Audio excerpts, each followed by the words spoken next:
à mon avis, toutes les boîtes qui sont basées sur du scrapping comme ça, c'est qui se reposent complètement sur un canal comme moi je le fais avec Zing d'ailleurs, ou comme Walaxy le fait, sont de toute manière des boîtes risquées. Tu prends un risque qui est que de toute manière, tu es à la merci des updates de ces sites-là. Bienvenue dans les interviews Gross. Je m'appelle Jean-Bernard Siboni. Je vais dénicher et interviewer pour vous des professionnels de l'univers du digital et du Gross. Je vais leur poser des questions sur leur vision, leur savoir-faire et les techniques qu'ils utilisent au quotidien pour leur croissance. Salut. Salut, comment tu vas? Écoute, ça va super. J'ai regardé tes lives, ça m'a mis de bonne humeur. C'est le but. Bah, c'est le but, Ok. ouais. Bah écoute, ravi de faire ta connaissance. Bah, pareil, bah, du coup, merci. Hein. C'est moi qui te remercie. L'idée, moi, mon podcast, le but, c'est que j'aille à la rencontre de tous les mecs qui ont marqué gross quelque part sur leur CV. Des gros hackers, des gros ingénieurs, des gros marketeurs, des grosses, tout ce que tu veux. Je vais à leur rencontre, je leur pose plein de questions pour faire découvrir à tout le monde qu'est-ce que c'est le gross et surtout quels sont les différents profils de gross. Et ce qui m'a beaucoup plu chez toi, c'est ton côté tech, ton côté scrapping. On va en parler. Donc, l'idée, c'est qu'on passe une petite heure ensemble où tu nous parles de toi, de ta vision, de ce que tu aimes, de ce que tu fais au quotidien pour faire découvrir aux personnes qui ne connaissent pas ce métier, qu'est-ce que fait Anas tous les jours dans son boulot ou la nuit quand il a envie de scrapper. Ouais, bah écoute, c'est parti. Hein. Alors, du coup, cette histoire, elle commence quand? Ça commence il y a un moment maintenant. Je suis sorti d'école en 2016. 2016. Et bah, du coup, ouais, j'avais fait un stage de fin d'études chez En Voiture Simone. Alors, faut savoir qu'à la base, j'ai un parcours d'ingé pur, quoi. Spécialisation en power turbines, donc archi aéronautique. Sauf que, bah, effectivement, les stages sont pas très passionnants. Enfin, clairement, c'était pas la passion de ma vie, quoi. Et du coup, bah, c'est comme ça que j'ai fini chez En Voiture Simone. Je voulais vraiment essayer d'apprendre autre chose, faire autre chose. Je savais juste que j'étais hyper impatient et que, en fait, j'aime bien faire bouger des trucs et résoudre plein de problèmes. Et bah, chez eux, du coup, En Voiture Simone, donc c'est une auto-école en ligne.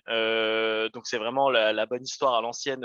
Tu sais, 5 mecs dans une école, dans un local d'auto-école qui n'accueillait aucun élève.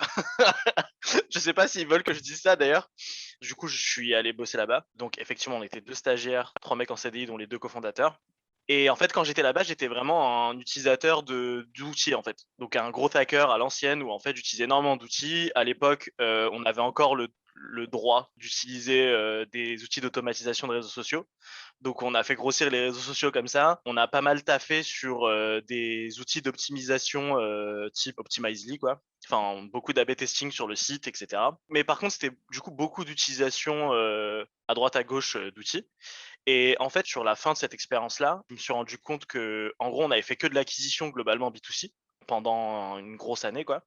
Et en fait, à la fin, bah, on avait beaucoup de clients et pas assez de moniteurs, en fait. Donc, c'est la fameuse problématique B2B2C, comment faire matcher la demande et l'offre. Et du coup, à ce moment-là, il fallait sourcer du moniteur. Et en fait, c'était là où ça a vraiment piqué ma curiosité, puisqu'on a commencé à vouloir scraper Pôle emploi, en fait. Et en gros, essayer d'avoir une notif dès qu'il y avait un moniteur qui se présentait sur Pôle emploi, en fait. Donc c'est là où, si tu veux, j'avais commencé à essayer de coder mon premier scrapper, puisqu'à l'époque, il n'y avait aucun outil qui pouvait te dire ah, il y a un nouveau moniteur sur Pôle emploi, quoi. Donc l'idée, c'était bah, go scraper Pôle emploi, comment on fait et tout. Donc c'est là où je me suis plongé dedans. Et en fait, j'ai dit non, mais c'est ça, c'est ma vie, quoi. Donc, donc j'ai archi kiffé. J'ai dit mais comment je peux faire pour, en gros, faire ça et faire en sorte que je sois hyper fort à ça. Est-ce que ça existe déjà? Parce que je savais même pas s'il y avait des tafs similaires, en fait, autre part. Tu vois ce que je veux dire? Il y avait rien en fait. On était là, j'ai l'impression qu'on était les premiers à sortir ça, sauf qu'évidemment c'était pas le cas. Donc après cette expérience-là, c'est là où je me suis dit bon bah en fait, faut que je me mette dans le B2B quoi. Donc faut que j'essaie d'aller un peu plus loin sur ce côté tech là, parce que déjà en fait c'est ce que je kiffe énormément. Et j'ai l'impression d'être plutôt bon parce que en fait j'aime vraiment juste rentrer dedans en fait. C'est des problèmes qui ont l'air complexes où la solution est pas forcément trouvable facilement sur Google. Et en fait, je sais pas, je trouve ça hyper récompensant. Et c'est comme ça que j'ai fini chez Nimlay, du coup. Nimlay avait d'énormes problèmes. de délivrabilité en fait, et c'était une boîte de prospection par call mailing en fait. Quand je suis arrivé, ils avaient du mal à régulièrement avoir des taux d'ouverture à au-delà de 40%, même s'ils étaient très très bons en copywriting. Et en fait, c'est là où je suis arrivé. En fait, on a fait des batteries de tests.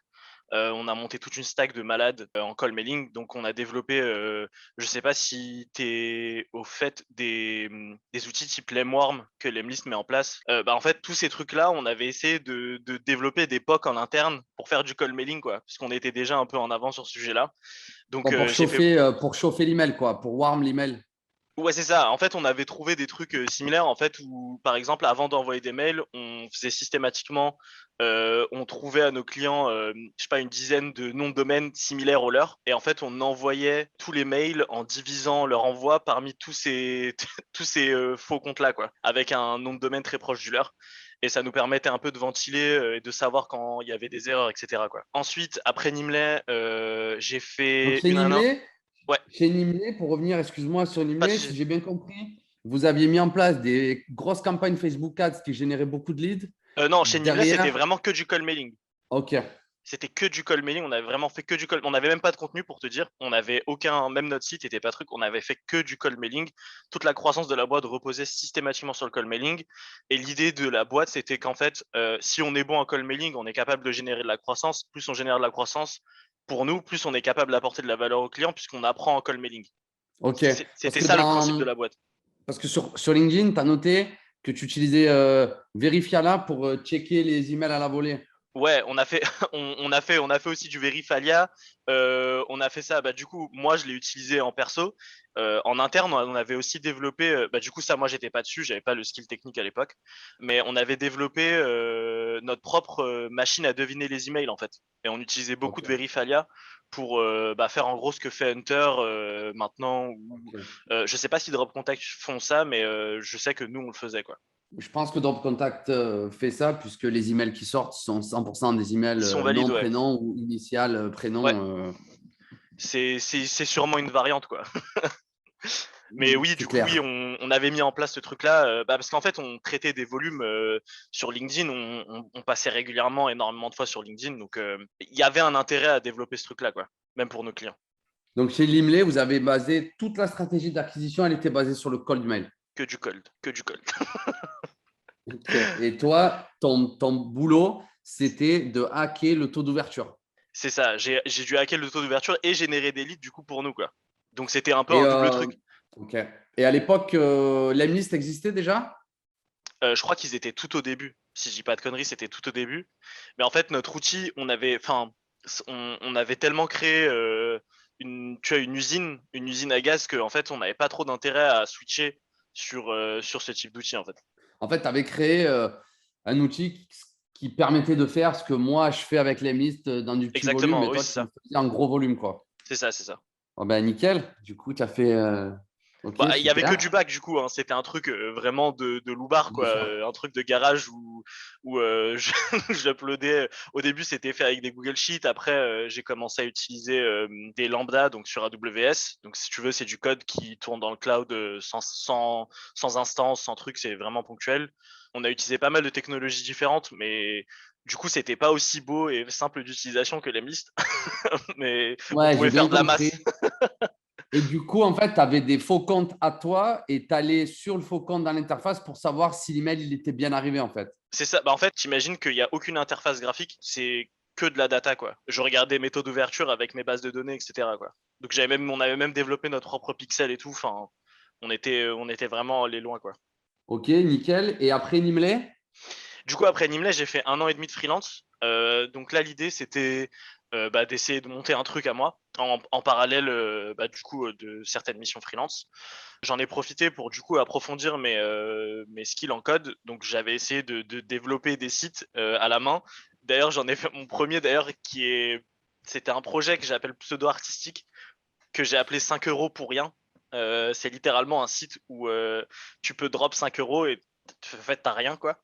J'ai scamé quelques-uns de mes potes avec. Mais ouais, du coup, j'ai fait quelques sites comme ça pour essayer du coup de comprendre le front parce que j'en avais jamais fait. Et je me suis dit, dans le cas où je sors une API qui peut fonctionner bien, bah, en fait, je serais capable de sortir un front assez rapidement. Du coup, j'ai fait ça pendant un moment. L'idée aussi derrière, c'était de monter une boîte d'accompagnement en sales automation avec des anciens Nimlay aussi. Alors, ça s'est pas fait malheureusement. Bon, il y a eu le Covid en fait entre-temps, pendant plutôt. Ok. Il y a eu le Covid, donc ça s'est pas soldé par un succès, même si en fait, moi de mon côté, j'avais développé la techno et tout, donc je savais ce que je faisais et tout. J'étais devenu bien à l'aise avec toutes les technos web classiques, quoi. Et ensuite, à la fin, du coup, L'idée, c'était de faire, l'idée, c'était de faire, de mettre en place des solutions de call mailing efficaces. ouais, en fait, il y avait du cold mailing et toute une stack de follow-up. Donc, faut imaginer, en gros, on allait monter un truc avec l'ancienne directrice commerciale de Nimlay. Et l'idée, c'était en gros de prendre des clients et de faire vraiment pas du coup de se concentrer à fond sur la partie outbound, mais vraiment que du coup ma directrice commerciale allait faire un audit des pratiques commerciales de la boîte en question, enfin de la boîte prospect ou cliente, et qu'en fait on leur monte toute une stack qui correspondra à leurs besoins. Si ils ont du mal à gérer les prospects, bah, en fait on leur fait. S'ils ont du mal à gérer leur CRM, on leur fait. Enfin, voilà, tout genre vraiment de solutions qui seraient très custom par rapport au client, quoi. C'était ça l'idée. Étape 1, tu vois, il y avait quelqu'un qui auditait les problèmes dans le flow du client et toi, tu intervenais en tech pour aller soigner Exactement, ou ouais. réparer ou améliorer telle ou telle étape, quoi. Ouais, exactement, c'est ça. Bah, ensuite, sur la fin de l'année, en gros, il y a eu du Covid, donc moi, j'ai continué à faire du freelance, mais bon, principalement, je faisais beaucoup d'outbound. Bon, ça commençait à me saouler parce que bon, j'ai fait le tour. Moi, j'aime bien tester plein de trucs différents, j'aime bien voir d'autres horizons et tout. J'ai eu quand même quelques clients qui m'ont proposé des missions super sympas où fallait justement mettre des grosses machines de call mailing en mode discovery sur des sujets touchy, genre le live dating par exemple, où il y a beaucoup de spam words, etc. Donc j'ai pu faire ça avec un client, c'était très sympa. Par contre, du coup, tous les clients n'étaient pas prêts à me donner ce type de responsabilité-là, mais voulaient plutôt me placer, c'est normal, sur du call mailing, quoi. Donc, Et en l'idée, fait, c'était d'augmenter le taux d'ouverture dans un univers de rencontres où il y a beaucoup de mots qui sont ouais, blacklistés et tu ouais, faisais c'est des ça. tests pour hacker ça, quoi. Ouais, l'idée, c'était même d'aller plus loin, c'était d'essayer de trouver les règles, enfin, le truc qui allait fonctionner le mieux, en fait. Tu vois, genre par des tests purs, en fait. Genre vraiment, qu'est-ce que la data dit sur les taux d'ouverture sur ce type de réseau, quoi. Et Enfin, d'une manière générale, les fournisseurs d'accès, Gmail, Hotmail, ils travaillent pareil ou ça n'a rien à voir selon? bah, Gmail sont juste les meilleurs, en fait, en termes de tracking de spam, et c'est aussi les meilleurs en délivrabilité, justement parce que eux-mêmes sont hyper stricts. Enfin, c'est ce que j'ai appris, hein. Du coup, tout peut changer très rapidement, mais ce qu'on a appris chez Nimlay, en tout cas, c'est que la raison pour laquelle Gmail est hyper délivrable, c'est que Gmail sont les premiers à fusiller leurs users les plus spammers, quoi. Donc, en fait, si toi, tu es un spammer aux yeux de Gmail, de toute manière, Gmail ne te laissera pas envoyer vraiment du trash à d'autres users, en fait, pour pas flinguer leur propre délivrabilité, leur propre réputation. On a fait des tests où on a vraiment envoyé des mails ultra trash type. Alors, c'était le mail, c'était aucun texte, c'était un screenshot, et dans le screenshot était hosté sur un lien cassé non HTTPS. Donc genre Ah vraiment ouais. le truc le truc horrible, et en fait on s'est fait shadowban au bout d'une trentaine d'envois, tu vois. C'est-à-dire que j'avais la boîte d'envoi et la boîte de réception étaient les miennes, et j'ai checké combien de mails étaient arrivés. C'est-à-dire que genre dans la deuxième boîte, les mails n'arrivaient pas en spam. Tu vois, genre les trucs avaient disparu. Pourtant dans la première boîte, dans la boîte émettrice, on avait vraiment tous les mails envoyés, quoi. Donc c'était Ok. vraiment le ouais, ouais, c'était c'était Gmail a dit oula lui, ça suffit, j'aime pas lui dire. D'ailleurs, c'est le pire truc pour un spammer, c'est que ou pour un scrapper même, c'est le shadowban. C'est qu'en gros, tu crois que tu sais, t'as que des réponses positives, mais que en fait, si t'as pas de feedback, tu peux pas itérer en fait. Ouais, d'où Donc, l'intérêt de tester et de vérifier toujours parce ouais, que oui, on peut pas. Ouais, c'est clair. ouais, absolument. Pour finir sur le parcours, du coup, en gros, bah, après le Covid, après c'est un peu cet échec de cette montée de boîte. Du coup, j'avais juste besoin d'autre chose. J'avais le sentiment que, bah, en fait, j'avais l'impression d'avoir acquis pas mal de skills, mais de pas pouvoir les exprimer parce que, bah, quand t'es tout seul, pas de budget, tu vois, genre pas de team, pas d'objectif global à part faire exploser son propre truc. Mais bon, quand t'es tout seul, ça prend du temps, quoi, et des sous. Et en fait, bah, du coup, c'est comme ça que j'ai trouvé Quabble. Quabble, qui est une boîte qui en gros cherchait à redynamiser un peu son market, voulait complètement faire un rafraîchissement en fait en passant quasiment à 100% digital. Bah, le projet me correspondait franchement bien.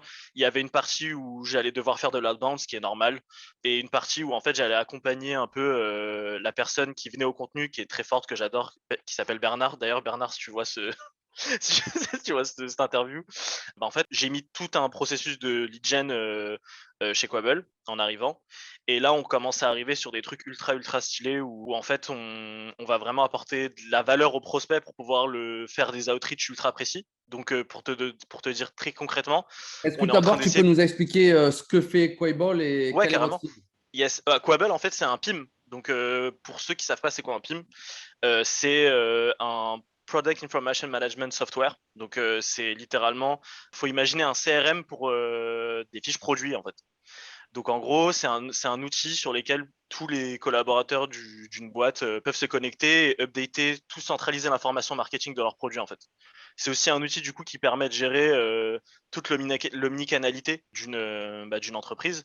Si tu souhaites vendre sur Amazon, sur d'autres distributeurs ou en physique, bah en fait pareil, tu vas pouvoir diffuser l'information beaucoup plus simplement avec un PIM en fait. Donc, sur des places de marché ou chez des partenaires ou sur tes Exactement. différents sites internet en marque blanche ou peu importe. C'est ça, ou même enfin, si par exemple tu as besoin de sortir un catalogue aussi, bah, par exemple, tu peux le faire sur notre PIM. Voilà. OK. Et Euh, votre cible? Notre cible sont du coup toutes les boîtes qui sont globalement dans l'e-commerce, toutes les boîtes qui ont besoin ou qui veulent faire de l'omnicanalité. Donc des boîtes qui sont entre 50 et plus, vraiment toutes ces boîtes-là qui veulent et qui ont un sens avec être présents sur plusieurs canaux et avec évidemment beaucoup de produits ont intérêt à avoir un PIM. Parce que bon, évidemment, si tu as 10 références produits, t'as pas trop besoin. OK. Historiquement, en fait, historiquement, le problème du PIM vient du fait que tu as beaucoup de boîtes qui encore aujourd'hui gèrent leurs fiches produits sur Excel en fait. Donc évidemment, ça pose tous les problèmes que ça peut poser.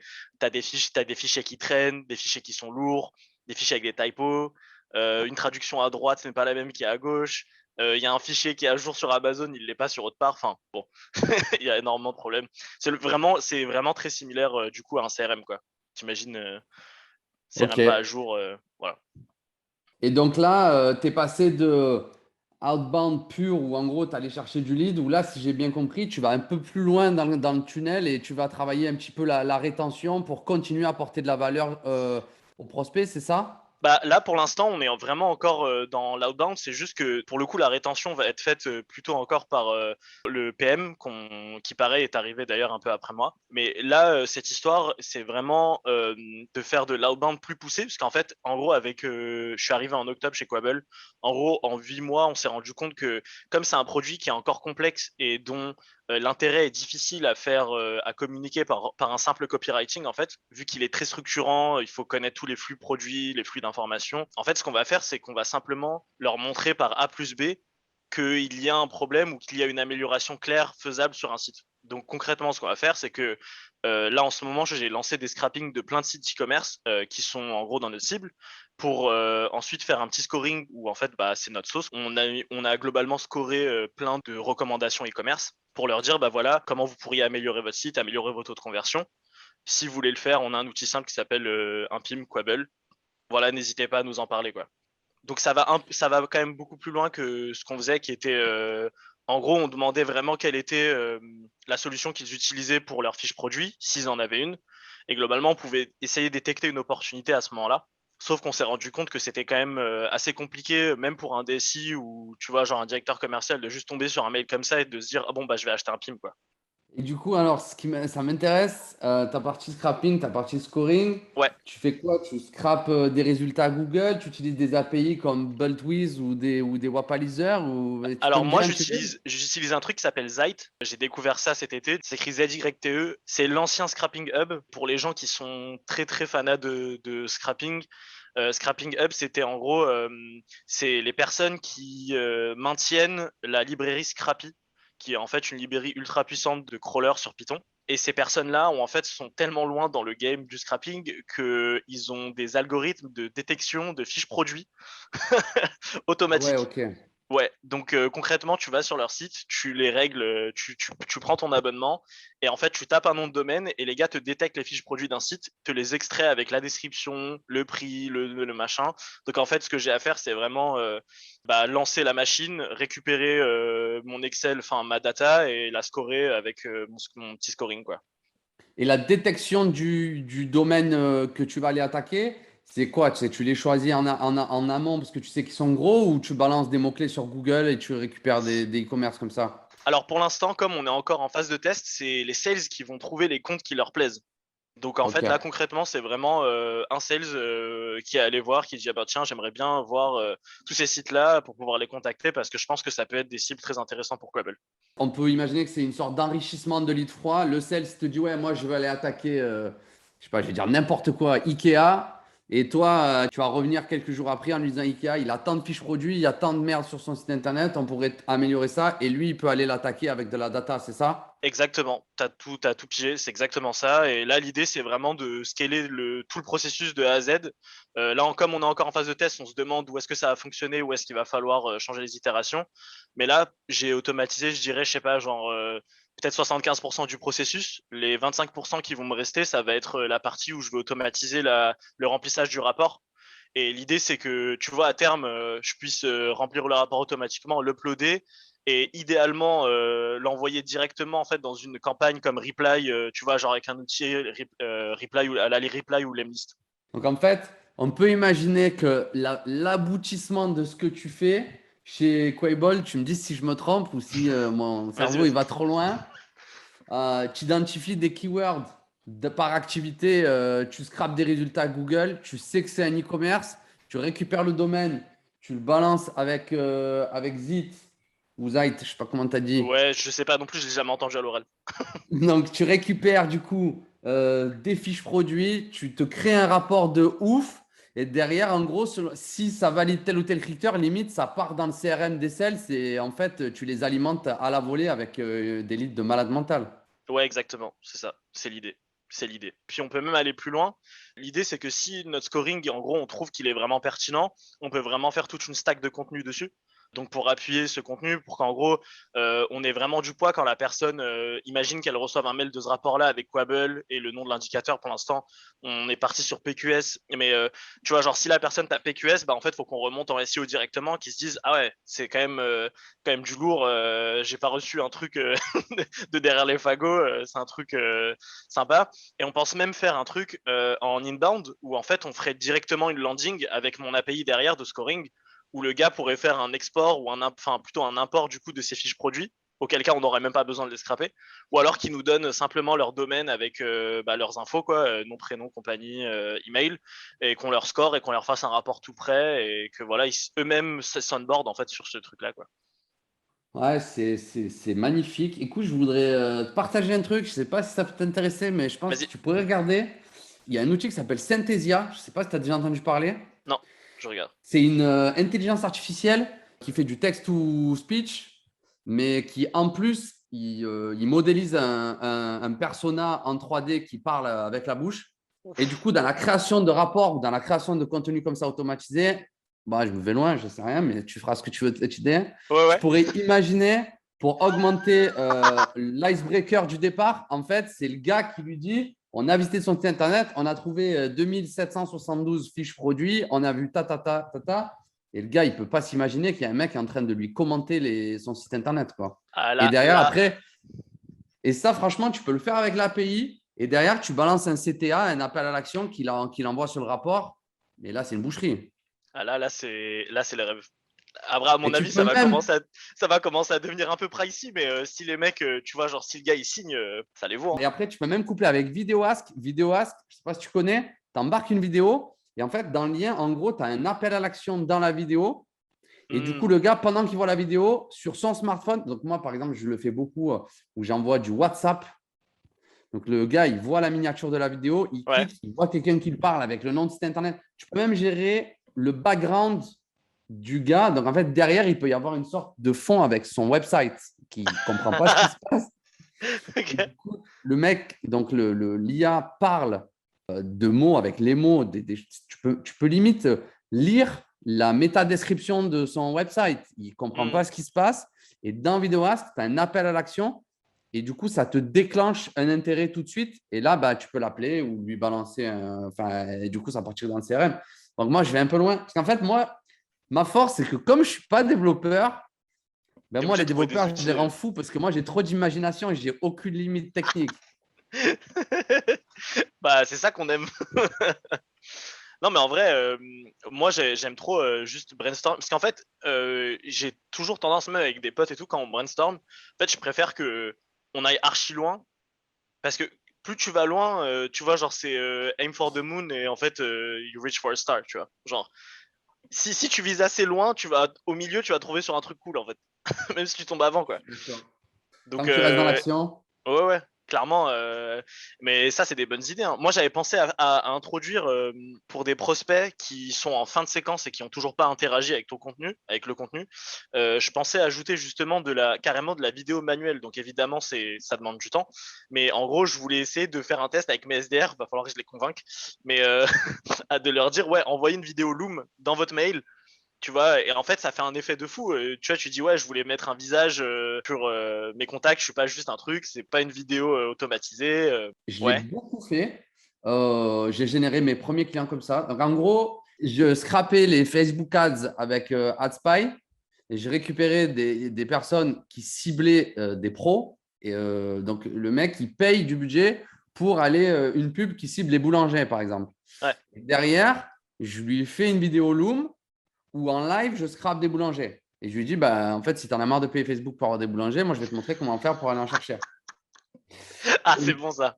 Et l'idée, c'est qu'après, ce que je faisais, en gros, c'est que j'essayais d'enregistrer. Et ça, je t'en parle parce que pour tes SDR qui vont te dire, oui, mais c'est trop loin, Ouais, ouais. c'est trop compliqué. En gros, tu travailles ta vidéo de telle sorte que tu as juste les premières secondes icebreaker où tu fais du perso. Et en fait, derrière, c'est la même. Et du coup, en fait, tu tournes ta vidéo où au début, tu vas dire salut Jean. Et en fait, Ouais, moi, ce que je fais, c'est que je me filme et je fais salut Jean, salut Daniel, salut Marc, salut Sephora, salut Zara, salut HTM. Et après, ça part en post-prod. ouais. Je coupe et en fait, la personne, elle a l'impression qu'on lui a fait une vidéo pour elle, alors qu'en fait, j'en ai fait 50 en 2 heures, tu Ah, vois. c'est un gros hack ça. Gros hack. Pas Et mal moi, ça. j'ai démarré comme ça et j'ai découvert Synthesia. C'est pas aussi puissant, mais Mais c'est ça te fait vraiment pas gagner du mal. temps, quoi. C'est vraiment pas mal. Et dans certains cas, voilà. Et en fait, si tu veux, il y a un côté icebreaker qui n'est pas vu. Et c'est assez bien fait. Donc, tu n'as pas le côté Europe. Moi, je prenais l'application Google Traduction. Ouais, J'écrivais dessus et tu sais, tu as le bouton haut-parleur et du coup, ouais, ça ouais, ouais. parle. Et du coup, en gros, La je voix fait pas prenais trop ça et robot. j'enregistrais et j'envoyais ça. La voix fait pas trop robot. Si, mais si tu veux, les gens, ils ne Ça comprennent passe. pas comment. Tu vois, et puis moi, je l'ai déjà poussé aussi en mode dis Siri, fais-moi un rapport sur les fiches produits de Sephora. Et là, tu entends le truc. Excellent. Ah, c'est beau. Écoute, j'ai regardé ton profil, j'ai vu un projet dont tu n'as pas parlé et qui a Oui, attiré ma curiosité. ouais, C'est Xingzap. ouais. Alors, alors Zingzap, alors c'est né d'un truc très, enfin, je peux pas faire plus organique comme naissance de produit. En fait, j'ai plusieurs entreprises qui m'ont demandé en off de scraper Xing, qui est en fait un réseau social professionnel comme LinkedIn. Donc, ce que je dis aux gens quand je parle de ZingZap, c'est qu'il faut imaginer que Viadeo a pété et c'est devenu Xing en fait. Mais du coup, Xing, c'est spécifique à l'Allemagne en fait. C'est très spécifique à l'Allemagne. Et en Allemagne, c'est un des seuls sites qui rivalise LinkedIn, qui peut rivaliser LinkedIn. Pour combien de temps, je sais pas. S'ils vont continuer à rivaliser, je ne sais pas. Mais Xing rivalise encore avec LinkedIn et il y a encore beaucoup de personnes présentes, notamment des métiers qui sont historiques en Allemagne. Quand je dis historique, c'est genre RH, banque. Tous ces mecs-là, en fait, sont souvent, même dans l'industrie, ils sont souvent sur Xing et même pas sur LinkedIn, en fait. Ils sont pas sur LinkedIn. Et en Ouais, fait, ils ne j'ai veulent pas plusieurs. migrer. Exactement, ils n'ont pas migré. Et en fait, j'ai des personnes qui, du coup, veulent cibler l'Allemagne et qui tapent le nom de certaines personnes et qui se disent, mais en fait, genre le directeur, je sais pas, le bank manager de Deutsche Bank, bah, il est pas sur LinkedIn, quoi. Je fais comment pour le choper? Bah, le gars, il dit, ouais, j'ai besoin de scrap Xing. Et l'idée, c'est que du coup, j'ai plusieurs clients qui sont venus en off à des moments différents me demander de scrap Xing pour faire de la lead gen. Et du coup, bah, j'ai dit, je l'ai fait. Du coup, c'est devenu un produit. Je me suis dit, mais en fait, pourquoi m'arrêter là? Autant devenir un Phantom Buster. L'idée de ce truc-là, c'est d'essayer de devenir un peu ouais, un Phantom Buster, mais que pour l'Allemagne, quoi. Du Ok. coup, mon idée, c'est de trouver toutes les boîtes en Europe ou même enfin partout dans le monde qui ciblent l'Allemagne et de leur vendre un peu de leur vendre ZingZap et de leur proposer de l'extraction d'emails de Xing, tout simplement pour avoir vraiment de la target en Allemagne qui a que sur Xing et qui auront du mal à trouver sur LinkedIn. Et du coup, chez Xing, les emails sont affichés en clair ou tu es obligé de faire l'enrichissement? Non, je fais de l'enrichissement et c'est en gros j'utilise comme j'avais utilisé pour mes clients Hunter et Drop Contact et que j'avais des bons résultats. Du coup en back, bah, c'est ces API là. Pour l'instant, c'est très transparent. Les taux sont les mêmes. Vous serez pas choqués quoi.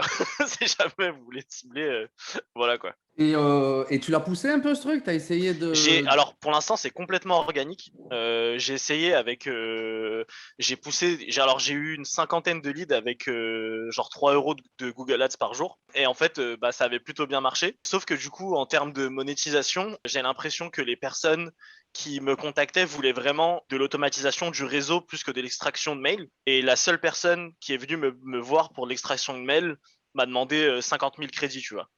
Ah ouais. Ouais, genre du coup, du coup j'ai pensé, je pense à faire un peu peut-être deux produits différents, tu vois, genre un produit qui va vraiment automatiser les actions, un peu comme Galaxy? Wallaxy, Prospecting, et faire un truc qui va vraiment juste extraire les emails comme, bah en fait il y a des sites qui font ça pour LinkedIn, mais en gros je vais faire ça, ZingZap à mon avis va devenir l'extracteur de mails, et on va faire un autre outil qui va faire visite automatisée, ajout, message. Ok. Et du coup, tu n'as pas pris le temps de mettre en place une campagne d'outbound sur des boîtes qui cherchent des clients B2B en Allemagne, quoi, pour Ah l'instant. non, pas encore. Là, c'était vraiment un pur side project qu'on avait fait avec mon frère en off. Et en fait, on pensait pas du tout que ça allait prendre comme ça. Donc en fait, ouais, faut encore qu'on se structure pour lancer le truc. J'ai un peu peur que ça prenne vite, quoi. Donc Ouais, ben, c'est un peu ma crainte et de pas pouvoir répondre un peu bah, à tous les autres problèmes. Donc de scaling, il va y avoir des bugs, il va y avoir, c'est sûr, je le sais. Je vais essayer de faire ça là, dans ce mois-ci. du coup, si je ne me trompe pas, ça va être beaucoup plus facile la partie en récupération d'email que automation.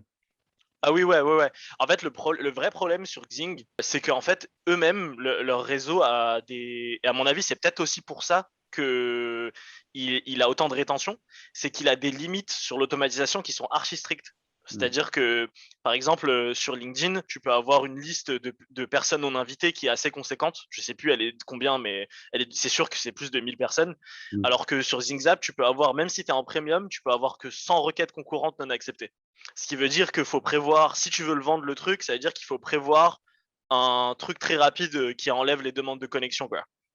Oui, mais du coup, parce que LinkedIn, un des vrais problèmes quand tu veux scraper et récupérer l'enrichissement de noms-prénoms, c'est que LinkedIn, maintenant, il te met, je ne sais plus ce que c'est, mais c'est utilisateur, il te met même plus son nom, son prénom s'il n'est pas Ah dans oui, ton réseau proche. Si tu n'as pas ça, si t'as pas ce problème avec Zing, tu vas pouvoir déjà l'utiliser surtout pour récupérer beaucoup, beaucoup, beaucoup de contacts et d'emails. ah Et ouais, à bah mon là, avis, c'est déjà le cas, ouais. En fait, comme j'utilise, enfin, comme j'utilise les noms, en gros, mon idée, vraiment l'intelligence derrière ZingZap, c'est de pouvoir justement être capable de scraper les informations nom, prénom, compagnie, title, quoi. bien sûr. C'est un truc que les gens n'arrivaient pas à faire. L'enrichissement, globalement, bon, tu vois, genre, si t'es gros et que t'arrives, tu peux le faire toi-même, quoi. Genre, c'est pas très compliqué. D'ailleurs, c'est pour ça que sur ZingZap, les crédits d'enrichissement et de scrapping sont les mêmes. Ça veut dire que du coup, si t'es gros, tu peux te faire plaisir et juste faire du scrapping et pas d'enrichissement avec tous tes crédits. Mais oui, en effet, c'est un peu le problème, même sur LinkedIn, de trouver ces infos-là. Tu trouves utilisateur de LinkedIn numéro 3. Et ça, sur Phantom ou sur Texao ou des outils comme ça, il n'y a pas encore Non, de traction. non, je pense vraiment que c'est parce que Xing est pas assez, est pas connu en fait. Tu vois, genre Ouais, c'est pas un truc. Et je me mets à la place de ces boîtes-là. Enfin, normal, je vais pas, tu vois, genre me casser la tête à développer un script pour un site où il n'y a pas énormément de trafic relativement à LinkedIn en fait. bien sûr. Bah, écoute, super intéressant. On va suivre ça. Ça serait bien que tu deviennes le Galaxy. Tu pourrais même aller avec tes compétences d'envoi d'email. Tu pourrais même, pourquoi pas, l'utiliser pour qu'on envoie les emails directement depuis ton SaaS, hein. Bah ouais, ce sera possible, ce serait possible, ce serait Bah, possible. du coup, pour la petite histoire, moi, j'ai créé un outil qui s'appelle Aspire, Ouais, aspire.io, et où je là, crois que pour je le sais ce que ça coup, fait. Ben, en fait, là, moi, je me connecte à des API pour scraper Google. Ouais. Donc, Google Maps, Google, Facebook aussi. Sur Google Maps, avec les mots-clés, on récupère les noms des boîtes et on récupère dans le website. Et dans le website, on va récupérer email, numéro de téléphone et les réseaux sociaux. Ouais. Et sur Facebook, avec des keywords, on vient récupérer des pages, donc des pages de plombier, par exemple. Et dans les pages, on va dans la page d'information et on récupère les Hmm. informations. Et du coup, ça te permet d'avoir, pour un néophyte qui ne sait vraiment pas du tout comment scraper, Il fait ses bases, quoi. tu tapes plombier, tu appuies sur scraper sur Facebook, ça te sort des pages de plombier, ça récupère des numéros de téléphone, des pages Instagram, des emails, etc. Donc, c'est assez similaire à XingZap, c'est pour ça que j'en parle. Ouais, carrément. Très bonne idée. Ouais. Mais en fait, il y a beaucoup de personnes qui ont ce problème qui est devenu maintenant un non-problème en fait tu vois, genre de scraper les mecs qui se prennent la tête et tout. Et en fait, enfin, maintenant c'est des outils qui sont communs en fait. Tu vois, genre comme les nôtres, c'est des outils que les gens pensent à développer maintenant. Ils savent que c'est un vrai problème et que les gens sont prêts à mettre énormément d'argent et de temps. Maintenant, ils ont vraiment tout ce qu'il faut à leurs pieds, à leurs mains, quoi. Ben oui, il y a plein d'outils no-code maintenant qui permettent d'aller beaucoup Ouais. plus loin et de faire des trucs.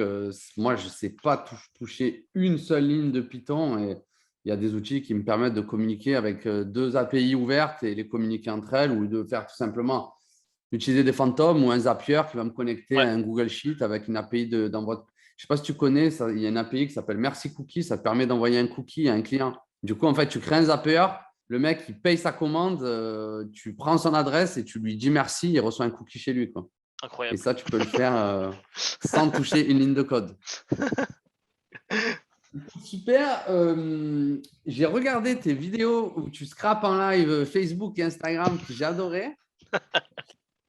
Et en fait, ce Yes. que je voulais te poser comme question, quand tu fais des choses comme ça, est-ce que tu penses que, voilà, là, tu le fais pour t'amuser sur du petit volume, est-ce que réellement, on peut encore, sur du Instagram, par exemple, ou sur du Facebook, mettre en place quelque chose comme ça, vraiment en prod, avec du volume? Est-ce que tu penses qu'on peut vraiment faire une vraie API pour aller aspirer vraiment des données sur des gros sites comme du Instagram, du Facebook, etc. Alors, je vais répondre, ça va pas être satisfaisant, mais la réponse est oui et non. Dans le sens, alors oui, parce que bah, je l'ai prouvé. Du coup, en vrai, je peux vraiment te sortir. Enfin, sur Facebook, je sais pas, j'ai sorti combien de pages vidéo et tout. Non, parce qu'en fait, à mon avis, tu peux pas sortir la data que tu veux. Donc, c'est-à-dire que, genre, toutes les données perso, typiquement, moi, là, ce que j'ai scrappé, c'est vraiment des trucs random, type, je sais plus, sur Instagram, j'avais scrappé le hashtag abstract. Sur Facebook, j'avais scrappé des vidéos d'une page de sport connue. Donc, c'était que des vidéos highlights. Enfin, donc, limite, ça leur donnait du trafic, quoi. Donc, ça, c'est faisable. Et du coup, pour moi, le seul scope où ce serait possiblement possible, je remets encore des qualificatifs, c'est dans un monde où tu vendrais ça à des mecs qui veulent juste de la data, tu vois. Et je pense notamment aux data scientists qui, par exemple, ont besoin de certains types de data qui sont labellés. Bah, un peu comme ton outil Aspire.io. Moi, j'avais imaginé un outil avec un pote qui serait en gros un outil de création de bases de données pour une application genre NLP ou Computer Vision, tu vois. Donc typiquement, si tu avais besoin de faire un détecteur de vidéos de sport, bah en fait, je te mets la page Eurosport, je scrape toutes les vidéos de la page et hop, tu donnes ça à ton algo pour qu'il apprenne à détecter des vidéos de sport, quoi. Mais du coup, ce serait la seule valeur pour l'instant que je trouve à ce truc-là, quoi. Donc la réponse, encore une fois, c'est oui pour oui si tu veux vraiment faire de la base de données. Donc ça, à mon avis, c'est mettable en prod parce que le vrai sujet, c'est la session Facebook, tu vois. Oui. Si elle pète, c'est comment je fais pour la maintenir. Est-ce que tu peux te faire ban parce que tu as pris des vidéos, tu vois, genre des vidéos de sport? À mon avis, ils s'en foutent, tu vois. À mon avis, ils Ouais, s'en foutent. sauf s'il détecte un nombre de requêtes, tout simplement. C'est pour ça que du coup, c'est la deuxième partie du non. C'est qu'en fait, tu pourras jamais le promote comme étant de la donnée d'Instagram ou de Facebook, tu vois. Parce qu'à mon avis, à un moment ou à un autre, si tu le mets en prod et que tu veux que ce soit une vraie boîte, tu vas te faire tomber dessus à un moment ou à un autre. Même si, tu vois, genre, ils te le diront pas, ils vont choper ta session et ils vont t'éteindre.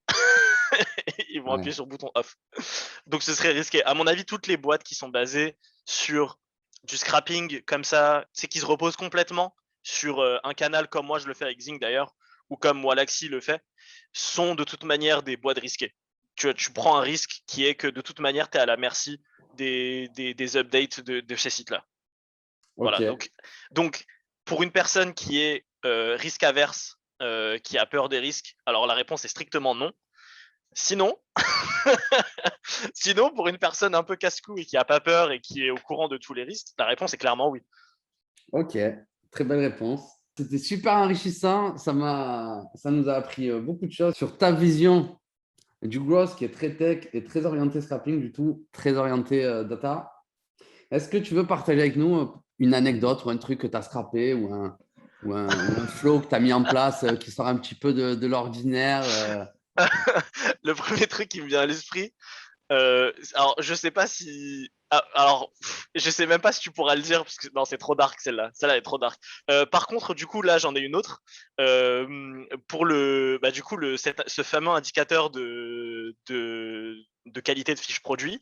En fait, j'ai dû mettre mes mains du coup dans du vrai NLP avant C'est quoi d'utiliser. NLP? Ah, le NLP, c'est du Natural Language Processing. Donc, c'est en gros, concrètement, c'est la branche du ML, enfin, j'allais dire, et de l'intelligence artificielle, mais bon, c'est vraiment plutôt du machine learning, qui, en gros, analyse le langage naturel, genre tous les langages, quoi.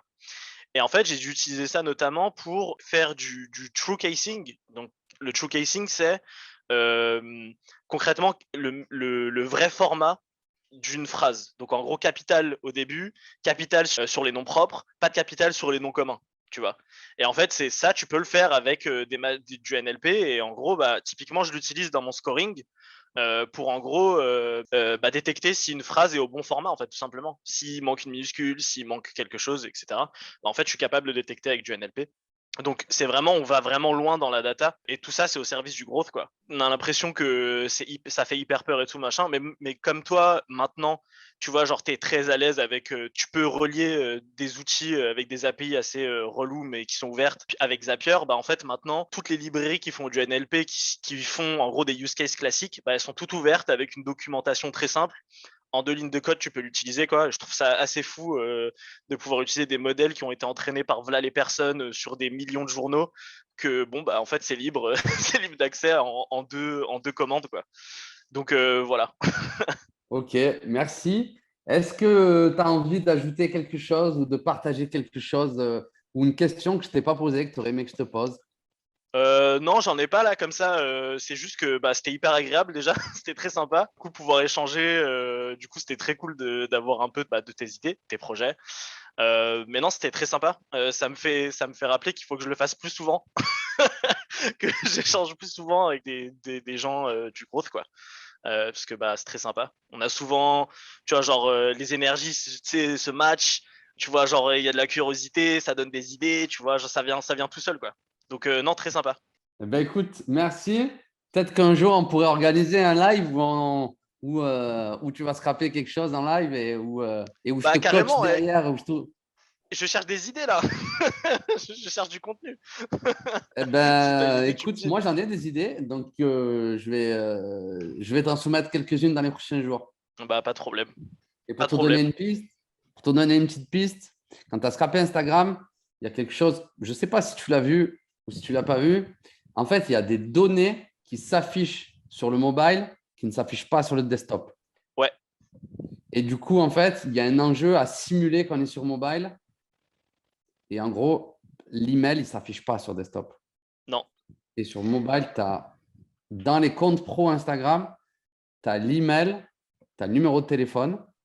Et donc, en fait, moi, j'utilise des outils où je vais scraper des comptes Instagram en masse qui ont follow quelqu'un ou qui utilisent un hashtag. Et en gros, j'envoie derrière des emails automatisés en lui disant j'ai vu dans ta bio que tu faisais ça, parce que j'ai scrappé, par La bio, exemple, ouais. dans la bio, tu vois, il y a marqué j'aide les naturopathes, par exemple. Donc, j'ai vu dans ta bio que tu aides les naturopathes. Là, tu peux même lui mettre une capture de sa bio, tu vois, quand il y a des emojis, etc. Il ne comprend pas ce qui se passe, il y a sa bio qui est dans l'email. Et là, tu as son email. Et il y en a, et en fait, tu as même, des fois, tu as la ville. Et du coup, ça permet de faire des campagnes Ouais, d'outbound ultra puissantes. Ou alors, tu peux scraper les followers. Ben, ça, tu l'as vu, tu scrapes les ouais. followers. Et en gros, tu lui dis, je te contacte parce que j'ai vu que tu aimes Oussama Hamar. Ou je te contacte parce que j'ai vu que tu aimes Elon Musk. Et en fait, tu sais que le gars, c'est un pro. Et souvent, ce qu'il follow donne des tendances ce qu'il aime ou ce qu'il recherche. Non, bien sûr. Tu prends un mec, même s'il est plombier, s'il suit l'Emlist ou s'il suit Guillaume Moubèche, le créateur de l'Emlist, a priori, c'est un mec qui s'intéresse au marketing. Qui sait c'est quoi. Ouais. Donc, s'il s'intéresse à l'Emlist, a priori, il envoie des emailings, donc il peut être intéressé sur des solutions pour aller chercher des emails ou pour aller chercher des… Ouais. Donc, je ne sais pas si c'est un challenge que je t'envoie d'aller simuler un mobile pour aller récupérer des données que ça ne s'affiche pas sur desktop. Je ne sais même pas si c'est réalisable. En vrai, c'est possible, à mon avis. C'est juste une question de user agent. C'est juste que, à mon avis, si tu veux l'émuler, c'est compliqué parce que, en fait, l'API mobile d'Instagram est hyper lente. Genre, en gros, ils ont des… Je sais pas si tu as déjà essayé de tester Instagram à la main, mais tu peux atteindre les limites très facilement à la main, en fait. Même la limite des follow, la limite de tout ce que tu veux, c'est hyper facile à l'atteindre. Genre, même par exemple, je me souviens, j'essayais de faire un nouveau compte et j'essayais de chercher un nom marrant pour mon site 5 € pour rien, là. Et je me souviens que d'avoir atteint la limite et qu'il m'avait dit ouais, time out 5 minutes avant de pouvoir essayer. Et j'ai fait quoi 5 minutes pour vérifier si un nom est disponible. Bah, du coup, moi, ce que je fais, c'est qu'en gros, moi, j'ai des contacts en Inde, j'achète 100 comptes Insta. Ouais. L'Insta, il arrive avec le Yahoo qui va avec. Et du coup, il y a des outils, dont un qui n'existe plus. Tu balances les comptes, tu balances les mots de passe. Et en fait, en gros, ils switchent de manière aléatoire. Et du coup, ils passent sous les radars. Puisqu'en gros, si tu veux aller aspirer 5000 leads avec 100 comptes, bah, du coup, ça fait que 50. Et du coup, si tu le laisses tourner avec une pause Et du coup, ça marche. Ouais, il faut plein de comptes. En vrai, idéalement, il faut plein de comptes et il faut et des proxys idéalement proxy 4G. Genre, mais du coup, c'est une stack qui fait des sous, quoi. C'est le problème. Pour te dire, pour te donner un ordre d'idée, le proxy. Alors, moi, je n'utilisais pas des proxys 4G, j'utilisais des proxys, je ne sais plus comment ça s'appelle. Proxy 6 ou des choses comme ça. Le proxy avec 10 balles, t'en as 200. Ouais. Les comptes Instagram, en gros, pour 100 balles, t'en as 100. Et derrière, tu sors des… Donc oui, c'est un petit budget, mais attention le volume que tu fais derrière. Ah ouais, non, mais bien sûr, surtout si c'est ultra targeté, comme tu le sens et tout, ou que tu vois, genre ta cible vaut le coup, bien sûr, il n'y a même pas de sujet. Il n'y a même pas de sujet. C'est juste que là, comme en gros, je fais du contenu en off solo, tu vois, genre sur mon desktop tranquille, je me dis, oula. quand je vois déjà quand je vois émulation mobile, je me dis, oh, aïe. Là, ça va y aller là. Ok. Bah écoute, peut-être qu'on en reparlera ou si j'ai une autre idée, on verra si on peut faire un truc en live. Ça peut être vraiment super chouette, je pense. Carrément, pas de problème. Bah écoute, tiens-moi au courant. Merci Anas. Et puis je te dis à plus. Yes, bah merci beaucoup encore une fois. Et puis bah pareil, ouais, je te dis à plus aussi. Hein. Allez, ciao. Allez, ciao. Merci à tous d'avoir écouté cet épisode des interviews Gross. Si ça t'a plu, n'hésite pas à mettre un j'aime et ou un commentaire. De 1, ça va me faire vraiment plaisir. Et de 2, grâce aux algorithmes de YouTube, ça permettra à d'autres personnes comme toi d'écouter ce podcast. Sache que je réponds à tous les commentaires et à toutes les personnes qui me contactent. Je suis joignable sur LinkedIn, Facebook, Messenger, Instagram. Je réponds à tous les messages et toutes les demandes qui concernent le Gross. Pour être averti en avance des prochains podcasts et des prochaines vidéos, je t'invite à t'abonner à cette chaîne et à rejoindre mon groupe Facebook Chasseurs de Pro. Tu trouveras le lien dans la description de cette vidéo. J'y balance plein d'informations et des techniques sur le Gross, le scrapping et l'acquisition de prospects en B2B. Sur ce, je te dis à bientôt pour un autre épisode des interviews Gross.